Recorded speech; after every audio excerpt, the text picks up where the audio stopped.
I started my journey way back, probably in the medieval times, some kids would say. As an athlete, I was an AIS scholarship holder. That's me, number 3, looking nervous there with the Australian jersey on.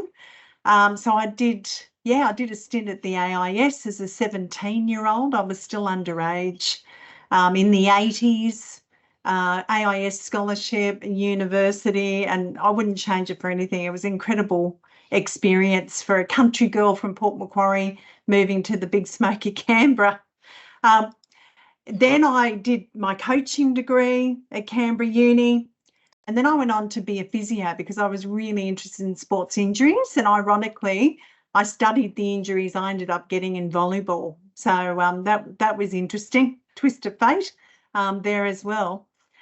Then when I had a physio practice, I've got a really curious mind and really interested about research. And lo and behold, a PhD opportunity came up with Cricket Australia to unpack what was key to our finest batsman in Australian history. And I was always very interested in Don Bradman and what was key to his expertise. And I got to hang out with the likes of Justin Langer and Greg Chappell and learn from those guys, which was just phenomenal, in AB as well. I then went on to work at the AIS, and I was very fortunate to be involved in the Australian Sports Commission's physical literacy national framework.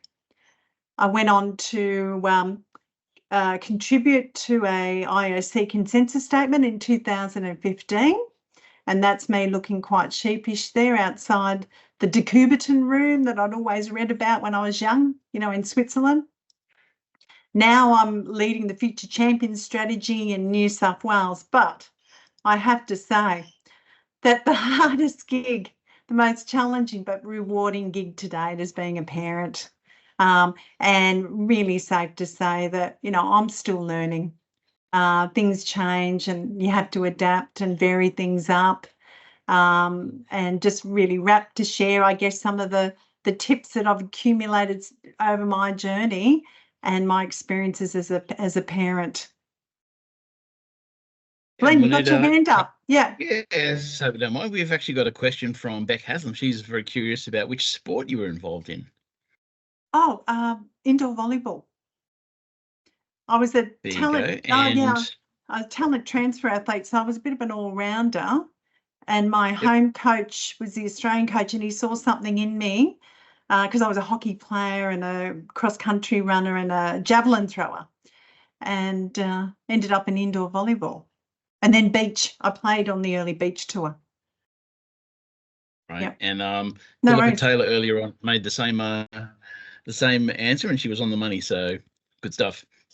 Good on you, Pip.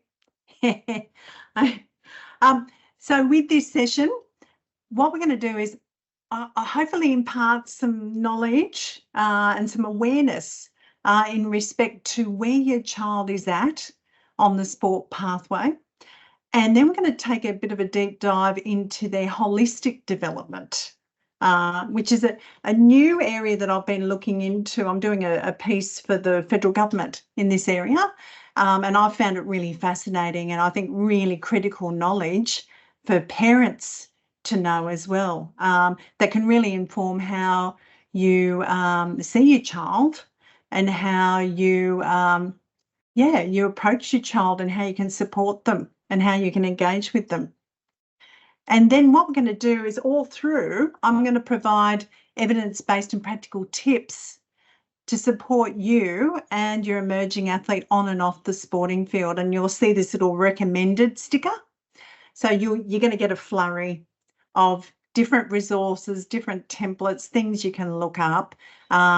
Absolutely don't expect you to be doing it in this session, but it might be things that you go, hey, that was really interesting. I'll follow that up after the session. So we've got links and different things for you.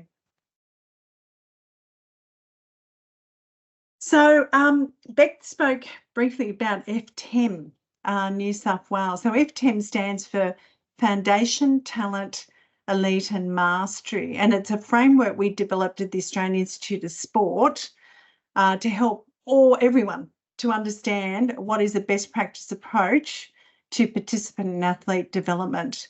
And that's what encapsulates FTEM. So we put together an FTEM New South Wales, which really provides the blueprint for the Future Champions strategy that's been going through the Office of Sport since 2019.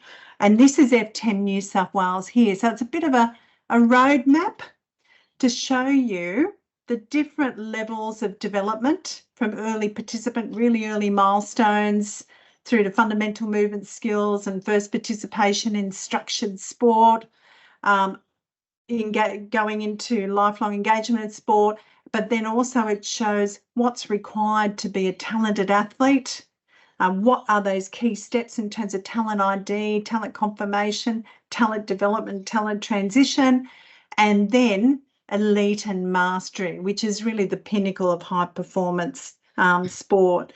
So what it does, it provides a bit of a roadmap, a bit of a visual that is really helpful for anyone like a parent or a coach or the athlete themselves to understand where they're at in their developmental journey, either as a participant or an athlete. And it also helps visualise opportunity as well and what the next step is, you know, for that emerging athlete too. We use it also to provide an evidence-based and best practice and logical approach for maximising athlete development. So for me, my philosophy is, what can we do for that person? It's very athlete-centric. What can we do holistically to support them? We want to support them in and out of sport. We want to help them develop, you know, as an individual, as a person in a very holistic, healthy way. So with each level, it speaks to what we need to do to support that participant athlete to reach that goal at each level of FTEM New South Wales. It provides a common language for all stakeholders, sporting organisations and so forth, and the key principles are utilised to educate stakeholders as to what's the best practice approach to really nurturing participants and athletes. To be able to implement it, though, it might look pretty on the page, but the rubber hits the road with implementing it. And what's key is collaboration, alignment, and the connectedness of all the people that are around the participant and athlete to support their development. And fundamental to those people in the immediate environment is the parent, our parents, is the family.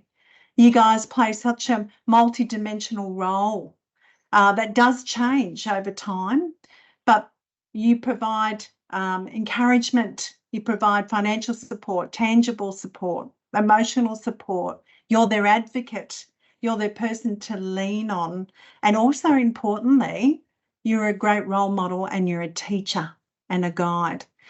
And the thing is, you guys as parents, you need to have an understanding of where your child is at, who you've got in your corner to support you, to support your child in their sporting journey.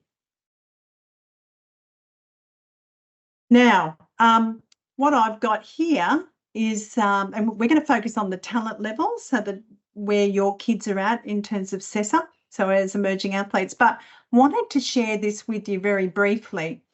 These are some foundational tips I put together in around 2015 for the Australian Sports Commission and the AIS, called the Top 10 Tips for Parents. These really speak to the foundational levels of sport. So it speaks to early fundamental movement skills, early sport experiences, connecting with the coach, connecting with the team and so forth. These tips are still available if you go to the AIS website, and you've got a summary here of the 10 levels, but these really speak to getting, you know, those great foundations, movement foundations and skills for participants and athletes. And these are really important grounding and skills and environment and opportunity for the emerging athlete. If they have all these experiences and you as a parent can really facilitate a lot of these, it really sets them up for their wonderful journey up as an emerging athlete and to high performance as well. Now, I won't dwell too much on these, but you can go to the website and you can read a little bit further on those. So I'm tonight, and Beck's with Beck's instruction, we're going to focus on the talent levels, which I think it's more appropriate to where your kids are at in their sporting journey. And what I mean by talent levels are these 4 T levels here. So talent 1 is about talent ID. So your child being recognised that they've got future potential in their sport. T2 is how that talent is confirmed within participation in weekend camps or over a probationary period or so forth. T3 is about talent development, which can take anywhere from 1 to 2 years to 8 years as an emerging athlete to really nurture their profile and hone their craft. And then T4 is that step before elite level sport or elite level or high performance. T4 is about them showing they've got potential, high performance potential, that they're ready to go, what we need to do to support them in that transition. So this is where we're going to focus on tonight with the tips.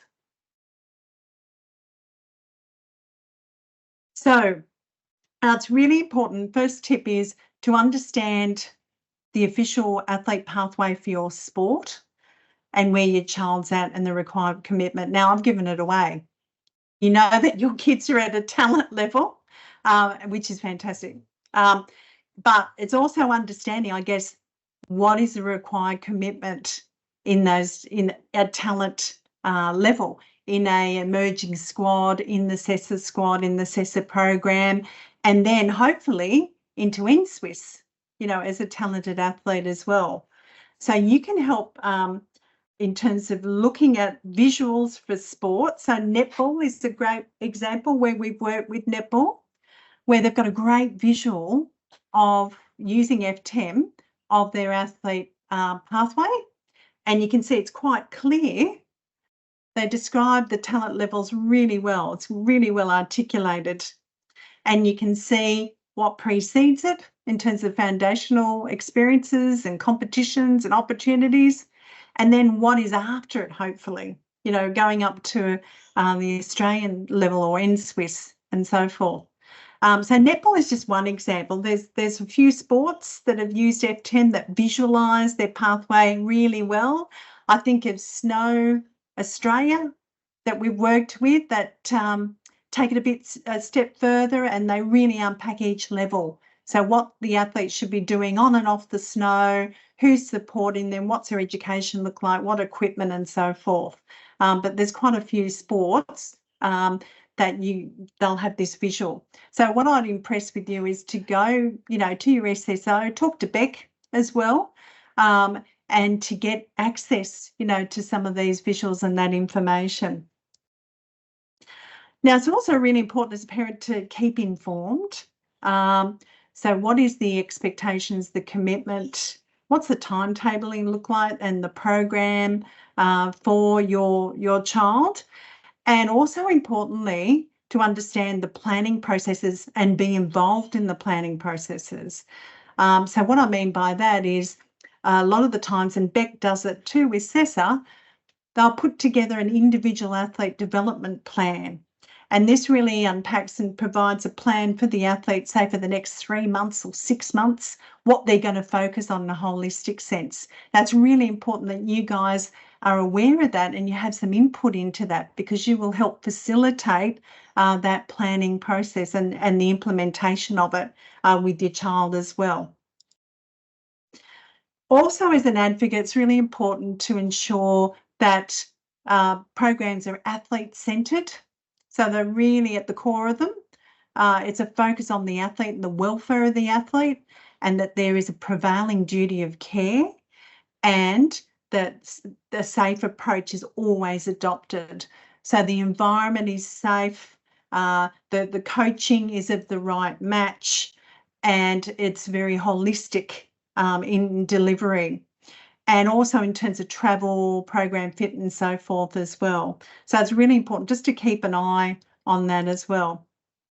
Now, in terms of selection criteria, it's really important to, again, be informed. So what are sports looking for in terms of the skills and the characteristics of athletes? And you can help, have that conversation with your child and help them to develop some of those aspects, and even debrief if they don't make it this first time, and they might make it the second time. But I think debriefing and having a pragmatic chat about, things that they could work on is helpful. I think it's really important to, approach the coach. If you're not getting much information about why there might be a deselection, ask them. Ask them why, or a non-selection. Ask why that's occurred and what your child can work on to assist with the next time. So I think communication is key, and being sort of proactive with that, and pragmatic as well.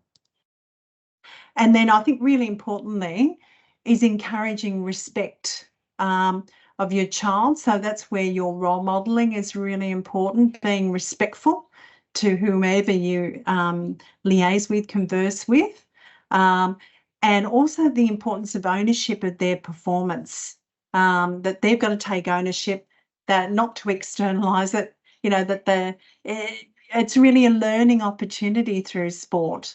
So maybe, they mightn't get it right the first time, but valuable learning experiences, sport. What can you do and change up for the next time to maybe do a bit better, which is really wonderful. That's a great aspect of sport. Now, while I showed you the T levels before, were F10, and they look pretty linear and around the same size, the reality is so much different. I mean, we have to have a linear framework. Otherwise, it would be really difficult to put a non-linear framework on the page. But this is really what it looks like. It's not straightforward. It's not linear. It's not smooth. It's not quick. We've studied many histories and trajectories of our finest athletes, and it can be a rocky ride. It can take time. There can be peaks and troughs, but it's all part of the journey. Some of our finest athletes have had a lot of adversity very early on, and they've had setbacks upon setbacks. But I think ultimately that's what's made them, particularly in terms of their psychological makeup and their determination and their want and their gratitude and their appreciation. So I'm just showing you this to show that while, a lot of our athletes that we're talking about tonight are probably at this level, there's still a way to go. And really importantly, they've got time. They've got time to enjoy the journey. It is a long journey. And to really savour the experiences and the opportunities of this journey.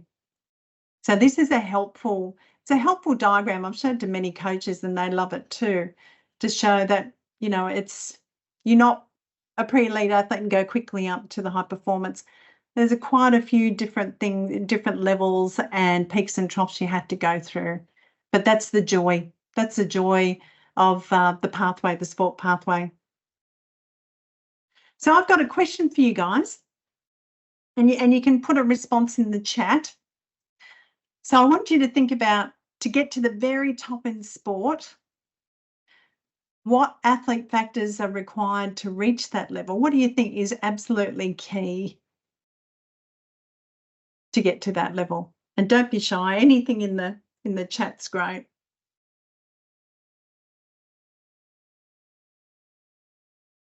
Yep. Right mindset. Fantastic. Dedication, sacrifice. Nicole, resilience, dedication, persistence. Fantastic. Any more? Enjoyment. That's the one. That's really important. Commitment. Fantastic. We'll take a couple more. Natural ability. Yes, absolutely. This is what it looks like. I hope you can see that. Beck, we're happy to give the slides, aren't we, after the session? Yeah, if you're happy, Wani, then we can definitely send them out absolutely, afterwards. Absolutely. So this is what it takes. And we've got Jess Fox in the middle. I'm a huge fan of Jess Fox. She's amazing, amazing ambassador, amazing athlete, wonderful lady. But I've got her there in the centre. This is what it takes. And I love what you've got there. You speak a lot to the psychological aspects of sport. That's absolutely right. That's one of the key aspects to get to the very top and actually to endure the journey, because it is a tricky journey. You've got to have a really great mindset as well. But it's also the physical attributes and skills. It's the engine, the physiology. It's the technical skills. It's also the cognitive skills and anticipatory skills, what we call perceptual cognitive skills, and also importantly, emotional and social skills and well-being, really important.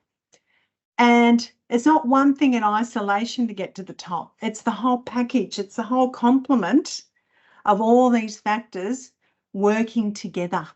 That's absolutely key. So it's a very integrated and a very holistic profile to get to the very top. And that's really important to keep in mind. Now, I showed Jess Fox. Jess Fox, obviously an adult, very experienced. I think Jess might be late 20s, early 30s. So certainly an adult. Now, when you think about the emerging athlete or emerging child athlete, they're not an adult. There's still a work in progress in many of those aspects of that profile. They certainly will have great indication of mindset, technical skill and physicality, but there's still a work in progress. They've still got a way to go in terms of maturation, training, experiences and so forth. And that's really important, because I think a lot of people assume, that they've got the emerging child athlete has the capacity and the capability of an adult. They're certainly at a high level, but they've still got room to move and to improve and to progress as well. So this is a question again for you, and it will lead into me talking a bit about the physical maturation of athletes. So what age do you think the skeleton matures by?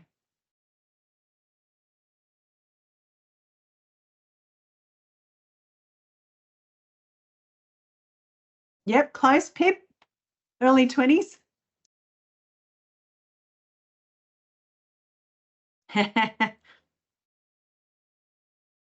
That's a good question, Beck. Skeletally, probably, but I think around the same sort of age. Mid-20s, Jane, you're on the money. Okay, 25. So it's really interesting. So young athletes putting themselves through incredible load, training load, their bodies are still ossifying. So the bones are still knitting and growing and ossifying by the age of 25. And I think the last bones to ossify, I think, are in the spine. Again, that's really important to know when you consider, I guess, the load and the repetition and everything. It's really important to understand that. So in terms of physical, Glenn? And just very quickly, Juanita, and I really hope you haven't already answered this, but there was a question there about, is there a difference between males and females with their maturation age? It's a good question. I think at the end it's around 25. It's a really, really great question. I'll have to look into. But I think in terms of what I've seen, it's around the age of 25. I think early maturation, females are ahead of males in terms of puberty. But I think in terms of ossification, where the bones have matured, I think it's around similar age. But then there is other factors that can impact that in terms of, in terms of nutrition and different things as well. Yeah, wonderful. It's a good question. Thank you. So in terms of physical development, we know, look, the emerging child athlete, does not have the physical capacity and capability of an adult athlete. So they don't have the strength, the muscular strength, the conditioning, the engine just yet. That will come through puberty and subsequent development. So we say that their body is under construction. So the body is doing a lot of things through adolescence due to hormonal changes in particular. So the body is absolutely under construction. So not stable, limbs are growing, and tendons and ligaments are lengthening or trying to keep up with long bones. But it's a full-on time, I guess, for an adolescent in terms of their physical development. Their development and adolescence is characterised by height and weight growth spurts. So there's a height spurt that can happen for girls. It could be anywhere, hitting puberty from 10 to 14, and boys are a little bit later. Could be 11, 12 to 15, 16. So height happens first, and usually this is with the elongation of your long limbs, like your femur and so forth. But then after that happens, and what we call peak height velocity, when it happens very quickly in over a year or so, there is a weight growth spurt about 6 months or so a bit later. So you'll notice that boys will get tall and lean, like one of my boys is 16, tall and lean, but the weight growth spurt's coming a little bit later. So that's where we'll get the muscular build and so forth. And with adolescence, you've got the secondary sex characteristics and implications. So this is where obviously boys have testosterone, and that supports, their development, and girls have estrogen that helps development, but also in terms of menstruation as well. And particularly for girls, the build-up of fat, body fat, which is, it's part of to support their reproductive ability as well. So we've got that there. And boys obviously building up muscle with testosterone. What's really important to note is this growth is very individualistic. So what you will find, and you would have seen it, so there are early maturers that mature really early, and then you've got your late maturers that mature quite late, but still mature a little bit later, a bit at an older age. So there is a lot of variance, and it's very individualistic. Now, early and late maturing athletes have unique needs. So for the early maturing athletes, what you've got to be cautious of is that they're not relying on their physicality for performance, but they're actually developing the rest of that profile that I showed you before. So they're developing their mindset, they're developing their skills, their technique, their cognitive skills. That's really important because they rely on just physicality. That late maturing athlete that's been tenacious and has got all those skills and mindset, once they get that physicality, it's common for them to then bypass, go past that early maturing athlete. So I always say, look, we've got to give opportunity to late maturing athletes, absolutely, and be patient, but also we've got to also help the holistic development of the early maturer as well, so they don't just rely on the physicality. Now, as a physio by background, and I touched on with the ossification being really late, age of 25 and the bones growing, it's amazing. The long bones are growing and the tendons and ligaments and the muscles are trying to keep up.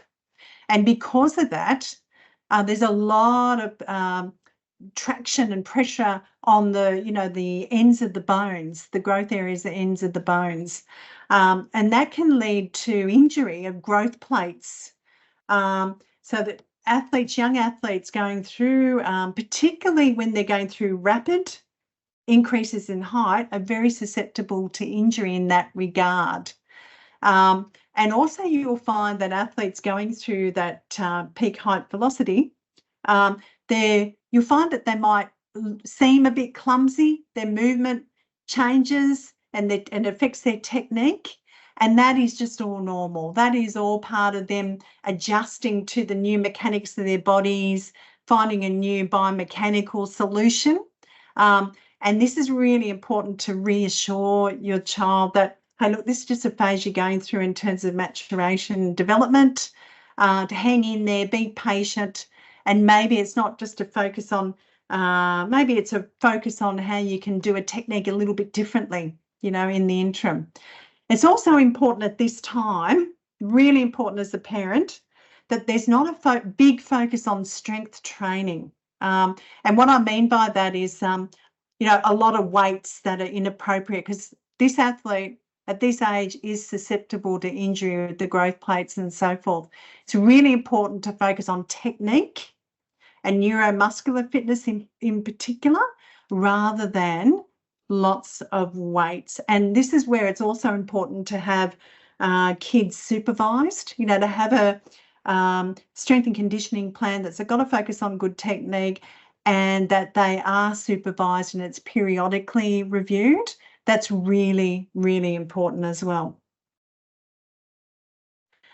And vitally important to all of this is adequate sleep, nutrition, rest and recovery. It's really important for optimal growth and for the maturational process, and ultimately, you know, their physical well-being as well. Now, what I recommend, it's my first recommendation here, is to go to our website. And we were very fortunate to have two wonderful academics from Sydney Uni, Dr. Sean Abbott and Professor Steve Cobley. And they spoke last year, did a webinar on biological maturation. So they do a much better job than I've done in terms of unpacking what biological maturation is and why it's so important. So you can go to our website and actually watch the webinar. The other great thing is we've got a calculator coming. So we've got it very close to release. It's ready to go. We're just waiting to do a bit of a soft launch of it.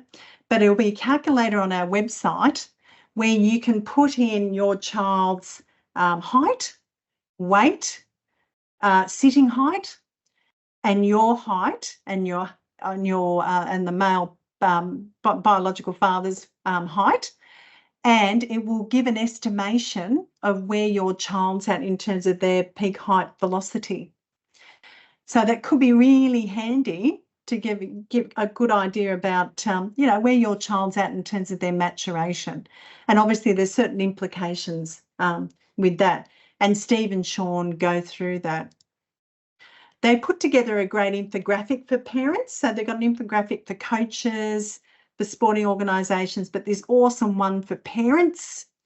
And I had to break it up. It was a bit hard to put it on the page, but they talk about, you know, being aware of physical maturation, where your child's at, not comparing, because the kids are so different in terms of their maturation. They might be at the same chronological age, but biologically so different. It could be 2 to 3 years difference in the same chronological age group. They do talk about tracking growth and maturation. So you can use that tool that I showed before, but even simply just measuring periodically your child is great as well. They talk about not emphasising early success, because we're really looking at the long game here, particularly with late maturing athletes. Focus on fun and skill development, because we want holistic athletes, not a focus just on physicality. Don't intensify the training early. That speaks to what I spoke to before. So more about, you know, still sampling sports, not specialising too early, and certainly not too much strength training without supervision and adequate matching and progression. And then the last one is, yeah, consider the long-term development. So a really handy little infographic, again, that you can access. Netball. So I have the pleasure to work with the wonderful people at Netball New South Wales, in particular Margaret Hamley, who was their former pathway manager. This is a great resource, even if you're not in netball, you know, your kid's not in netball. Go and have a look at this. It's a Pathways Parents resource that they've got on their website. And what I love about it, when we talk about load and the importance of load management and the fit, they've got a great checklist here that is really handy to help you guys as parents to keep an eye on the load, the training load, the competitive load, the strength training load on your child. So is it hard to read, Beck? Oh, is it? Yeah. So yeah, it is a little bit. Oh, is it? That's a shame. That's a shame because it's clear on the bigger slide. Don't worry, I'll give you the slide so you can look at it. But they've done a really great job in terms of a checklist here, in terms of keeping an eye on the load, and that's really important. In terms of sleep, this is from NSWIS. We talk about sleep hygiene, really important for us as parents. I never get it right still. And it's a wonderful little infographic here about how to fine tune their room, keeping it cool, keeping it comfortable, keeping it dark, reducing the blue light as best we can with those devices and taking those away half an hour or so before, as best we can do that. Consistency is key about routine of sleep. And I'll talk a little bit about sleep in a minute when we talk about brain development. Consistency is key. Going to bed earlier is really important. And then relaxation, what's that routine of relaxation you're doing before you go to bed as well. So again, a really great little infographic to look at. In terms of nutrition, you guys had a wonderful webinar from what I understand from Sally Walker. Who's a wonderful nutritionist formerly from NSWIS. This is some great nutrition resources from the AIS that you can access. Really great. It's got recipes, information on nutrients and supplements and so forth. World class, developed by one of my old colleagues who is absolutely world class, Professor Louise Burke. This is wonderful to look at. Again, work through it, show your child, get them to do some of the recipes, make some nice meals for you guys. It would be awesome. And then netball again. Netball's done some great work again here. Fueling for Netball, nutrition guide for emerging talent. Take a look at this, it's wonderful.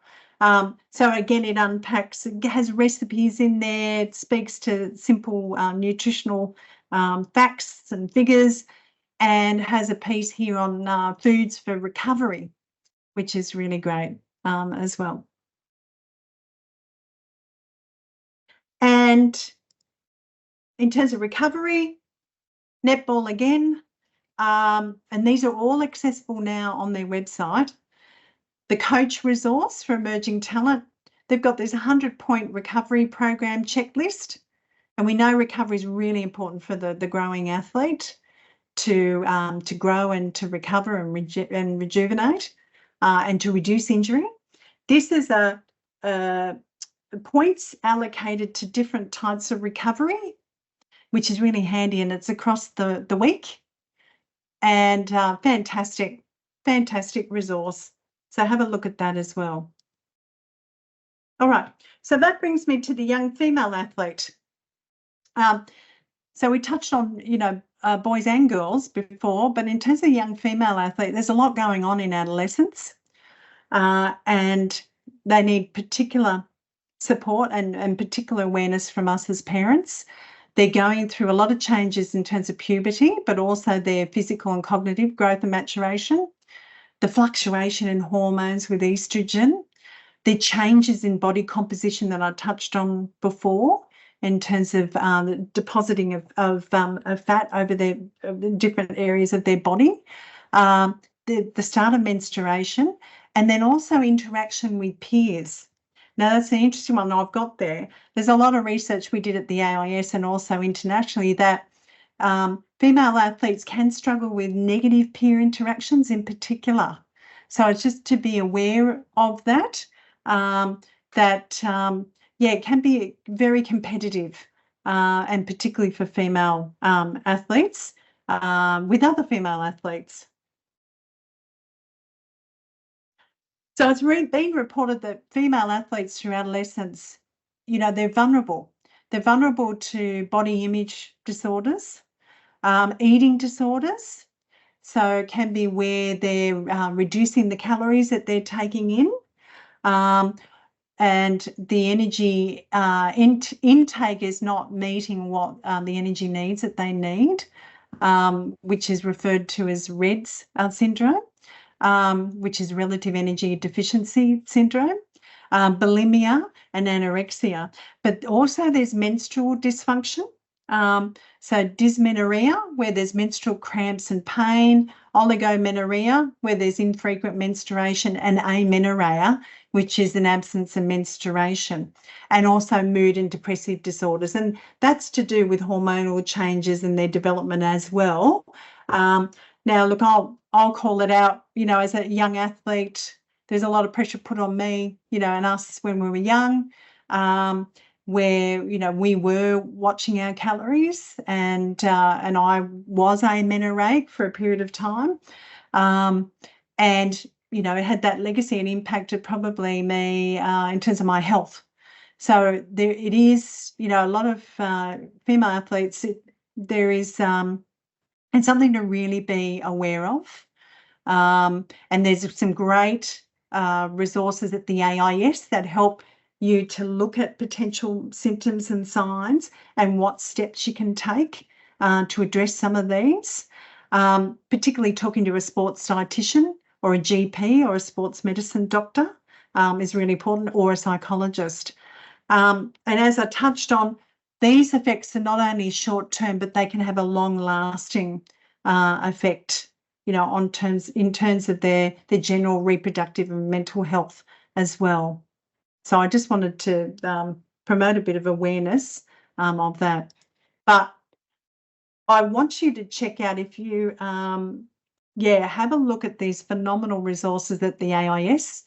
It's called the Female Performance and Health Initiative. These are online modules that cover all those topics that I just spoke to, and it was developed by absolute experts in the field. They're wonderful, engaging online courses, and you can access them through this link. So I really impress on you to have a look at it. And also, if you've got the female, your child is a female athlete, to support them going through it as well, to promote their awareness and help with the education of them in these aspects as well. And also important for coaches, absolutely important for coaches as well. These are wonderful world-class resources. Okay, so I've touched on physical and female athletes. I want to ask another question. What age do you think the brain matures by?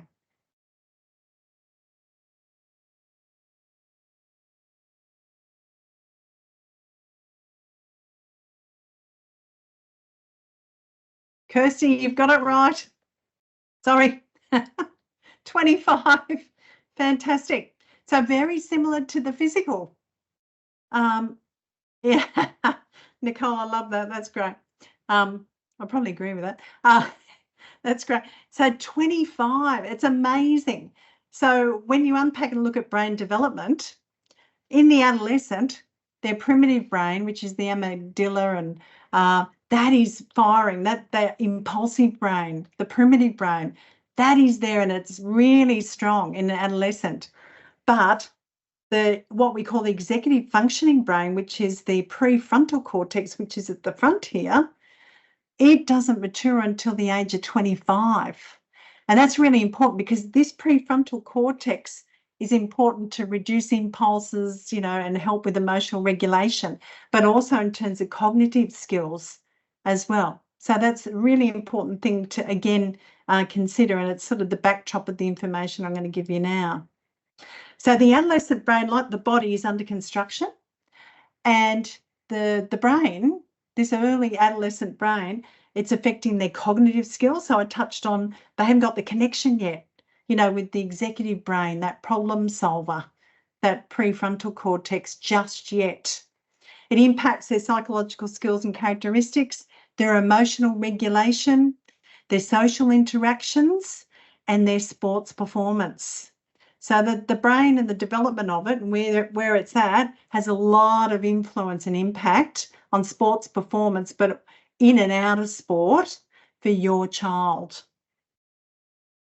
Now, I just wanted to, I won't be able to play this, which is a shame, but this is the video that I'd love you to go to. It's developed by UNICEF. It's a very short video. It's about a minute or so, and it speaks to adolescence being a second window of opportunity for learning and setting and imprinting really great behaviours. But also importantly, it's a period of vulnerability as well. So through adolescence, there's a lot happening in terms of the brain, like the body. There's a lot of what they call synaptic pruning. So they're the connections within the brain of axons and myelin. And there's pruning dependent on the stimulus and the environment. And that's why it's really important to have the right fit of stimulus and support in adolescence to really nurture strong connections in the brain, favourable behaviours and so forth. And it happens all through adolescence from the age of 9 to 14. And it's through the biology, so the hormones, the change of hormones, but also the environment. So the biology and the environment are absolutely influential on this young brain and how it's being shaped and setting it up for the future. Now, what I've got here on this diagram is that there can be a positive or a negative spiral. A positive spiral is where a child is getting good sleep, they've got good guidance from the parents and significant people around them, they're guided in taking healthy risk-taking, but ultimately they've got a lot of support, they feel nurtured and loved. The negative spiral, and this is where I speak to the vulnerability of adolescents. Adolescents are very vulnerable to this because of the fact that in terms of sleep, for instance, there's a change in circadian rhythm of the adolescents where you notice the adolescents go to bed later and they have trouble getting up in the morning. That's all to do with the biology and the change in the circadian rhythm and the melatonin in their brain. So it's not them being necessarily defiant, but it's actually because of the changes in their brain. But then it sets them up for a negative spiral. So if they're going to bed late and not getting the rest and recovery and the rejuvenation, they're getting up early, so for early training, and they're grumpy and then disengaged. You know, if this continues and continues and continues, it puts them on a bit of a negative spiral. So it can lead to not, favourable behaviours, not so great risk-taking and so forth. So really important us as parents to promote positive spirals rather than negative spirals. So this is the key tips for you guys in terms of nurturing that developing brain in your child is be aware that they're going through, a huge period where their brain is changing and then they need guidance and they need support and they need empathy and a bit of understanding.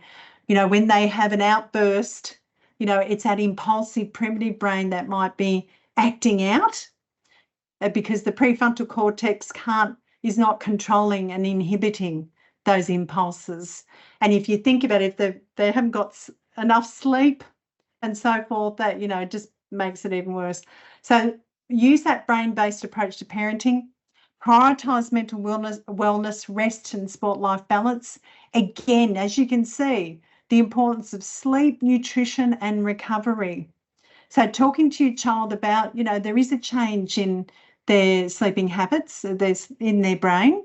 How can they go to bed in a routine way a bit earlier and use that positive sleep hygiene to help with that?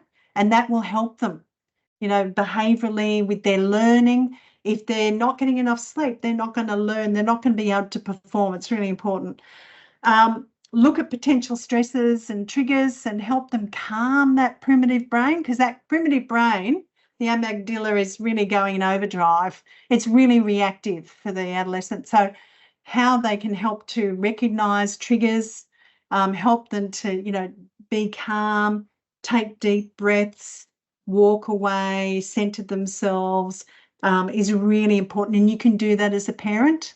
So it's not you reacting if they have an outburst, it's you understanding, okay, there's a lot going on, you know, in terms of their development.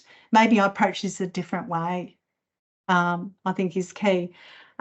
Assist them in developing their mental toolkit in training and competition. I'll show you that in a minute.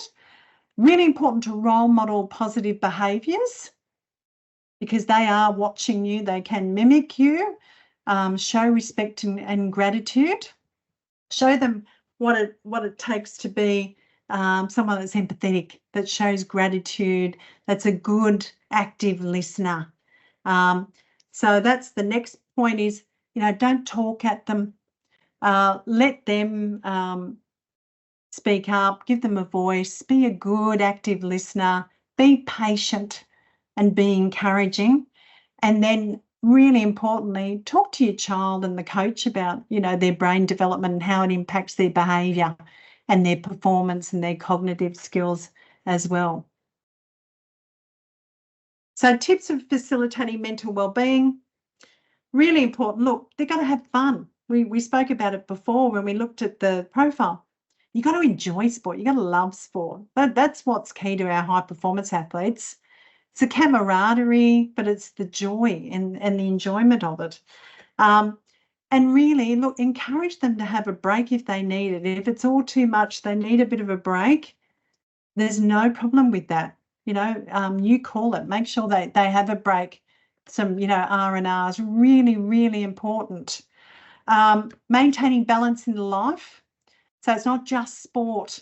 They're doing hobbies and they're doing school. Have good balance there. Also having regular time out with their friends, you know, positive, supportive friends and family, and finding someone to laugh with as well. And really important, you keep an eye on your child. You see them, you know, most hours of the day, keeping an eye on if there's any behavioural changes, but understanding, yeah, they are going through that development in their brain, but if there's something persistent in terms of behavioural changes, be aware of that, keep note of that, keep your communication open and encourage them to seek help and be proactive in seeking help or talking to someone. It could be the sport counsellor or a psychologist or a GP, you know, really role model that, hey, it's great to be proactive in terms of getting support and guidance. That's really, really important.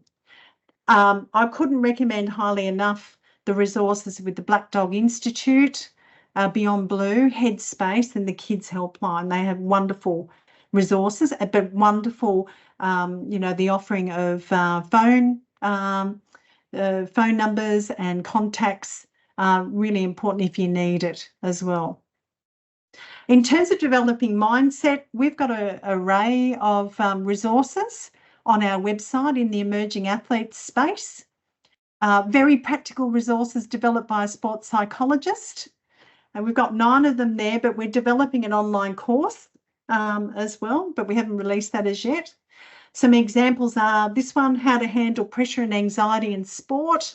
So again, some really neat practical tips from a sports psychologist that you can use and help facilitate and promote with your child. In terms of self-regulation, self-regulation is about understanding where you're at and where you need to be and problem solving and planning. And through research, we know this is absolutely key to our finest athletes. They do this habitually. But what you can do, and this resource we've got a self-reflection loop, which is based on the Gibbs reflective cycle. And it really is a simple step-by-step helping your child to unpack, you know, it could be a competition event, it could be an exam, going through a line of questioning, you know, what was the event? How did they feel? What were their strengths? What did they need to work on? How are they going to work on it for the next time? Now, doing this and helping to facilitate this will help your child to do this habitually. And it's a really important set of skills for learning and for performance and getting the most out of training and competition as well, and something you can facilitate. And then time management. We know our kids are, not so great with time management. They need our support and guidance. And we've got this really great time management worksheet, so they can fill it out with what their current things that they're doing in terms of school and sport, and they can colour code it as well. Now, the key when you do this is that there's lots of white spaces. And the white spaces is really important because that's your time for rest and recovery for your child. So when you do it, make sure there's lots of, balance of white spaces through this. In terms of protection and care, really important, again, keep the communication open.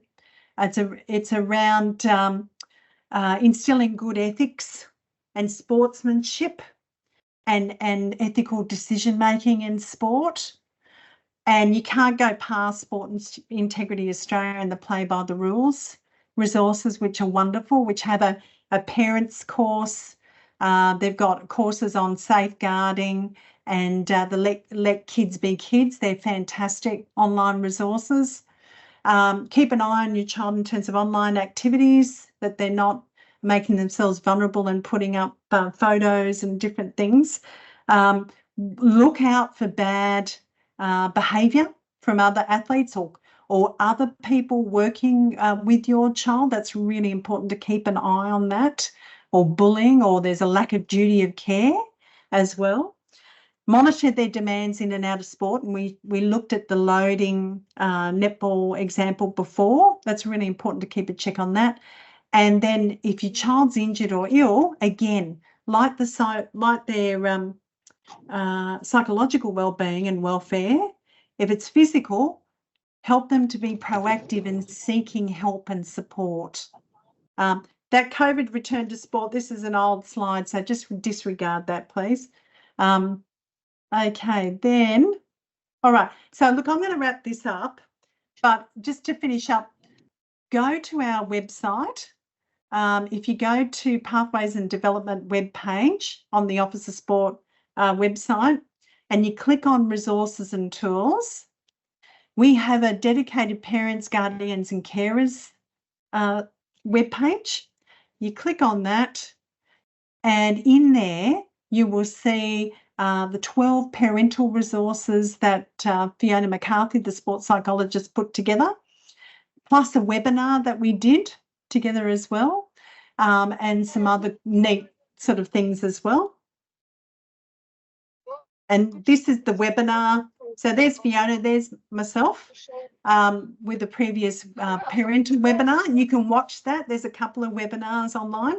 And then we've got some cool infographics that might be helpful as well. Yeah, I just thought it'd be great to hear, Wani, from you about how to manage when your kid is successful and is his or her friend's aunt, and the reverse, like when you're all playing in a team together or a squad together, and some kids will, because as you say, it's, different kids will have their moments in the sun, and yeah, absolutely. that your moment in the shade might be coming later as well. So have you got any tips about how to manage that resilience? I think you just answered it, Pip. I think that it is a long journey, and you're absolutely right. That we'll all have, the peaks but then the troughs, and being pragmatic about that. We've actually got a resource on that about dealing, the 12 that I had there. So there's one about dealing with disappointment, but also on the flip side, dealing with success. So don't take it from me. Have a look at what Fiona McCarthy has put in there, the sports psychologist. But I think, it's certainly keeping it pragmatic and real, and and I think sportsmanship, camaraderie, support of others is really important. Thanks, Wani. Any other questions? Nicole? Yeah, I hope I'm off mute now. I just wanted to ask about kids that do multiple sports, and you yourself did that as well. Is there an ideal age when they should decide which way they want to go? Do they have to specialise in one? Yeah, that's a great question. Look, we would say, looking at the developmental histories of our finest athletes, and I did that at the AIS, the finest athletes have all sampled majority have sampled at least 3 to 4 sports, and they usually sample anywhere from the age of 13 up, so 13, 14, 15. But you will find some athletes are still doing a couple of sports even through those ages. You think of Elise Perry, you know, she was playing competitive, you know, the cricket and the soccer. So I think the key is absolutely don't specialise too early. Because if you specialise too early, and there's some kids that, you know, specialising, I hear, age of 9 and 10, and they're in one sport, it's actually limiting their skill acquisition, their adaptability and versatility in terms of skill and in terms of physicality. And those kids too, there's a lot of good evidence to show that they can be predisposed to repetitive injury as well. So think of the young tennis player just playing tennis, same mechanisms, you know, with the forehand and so forth. They can end up, if there's no variation and change in that, the overuse injuries can crop up. So that was something that came up when we put the IOC consensus statement together. So it's very strong. If you look at that, it's very strong on that and the importance of sampling. Yeah, before specialising. Yeah. But very, very individualistic, but yeah, it's around 13 upwards. Yeah. Good question. Last questions before we wrap up? No? Well, thank you very much, Wani, and thank you to everyone for joining us tonight.